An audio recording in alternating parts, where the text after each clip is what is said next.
So ఇప్పుడున్న తెలంగాణ పాలిటిక్స్లో ఏంటంటే ఇప్పుడున్న ప్రస్తుతం కాంగ్రెస్ గవర్నమెంట్ ఏమో ప్రజలకు ఇచ్చిన ప్రామిసెస్ అన్నిటిని మర్చిపోయింది. ఆపోజిషన్లో ఉన్న బీఆర్ఎస్ కానీ బీజేపీ కానీ అసలు ప్రశ్నించడం మర్చిపోయారు.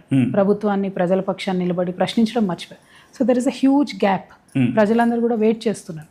సరే పోనీ బీజేపీ మాట్లాడినా బీఆర్ఎస్ మాట్లాడినా కాంగ్రెస్ మాట్లాడినా ఏం మాట్లాడుతున్నారంటే ఇటువైపు నుంచి ఒకరు తిడితే అటువైపు నుండి ఇంకొకరు తిడుతున్నారు.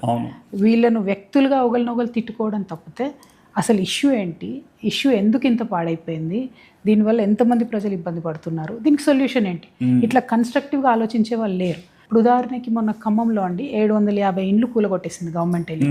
సో నేను మాతో పాటు డిఎస్పీ పార్టీ నుండి విశారదన్ గారు వెళ్ళి అక్కడ కూర్చొని దీక్ష చేసి ప్రభుత్వాన్ని ఫోర్స్ చేయడం ద్వారా 300 మందికి అక్కడే మళ్ళీ ఇండ్లు ఇచ్చారు. ఇంకొక 100 మందికి వేరే చోటు ఇస్తామన్నారు.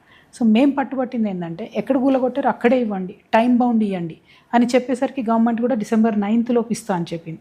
సో మన ఇండియాలో ప్రాబ్లం ఏమైందంటే ఒక హైవే స్టార్ట్ అవుతుంది, లేకపోతే ఒక ఫ్లైఓవర్ స్టార్ట్ అవుతుంది, 20 ఏళ్ళు కన్స్ట్రక్షన్ అవుతూనే ఉంటుంది. సో నువ్వు డబ్బులు పెడుతున్నావు, పెరుగుతుంది, డబ్బులు ప్రజలు పెట్టాయి కదా, ఇన్కన్వీనియన్స్ కూడా కదా, రోజు వస్తూ పోతూ 20 ఏళ్ళు తిట్టుకుంటుంటాం. పాయింట్ ఏంటంటే టైం బౌండ్ సొల్యూషన్ అన్నది కొత్త పద్ధతి కావాలి పాలిటిక్స్లో. I'm going to advocate that, I'm going to make sure అట్లాంటి పాలిటిక్స్ రావాలి మన రాష్ట్రంలో.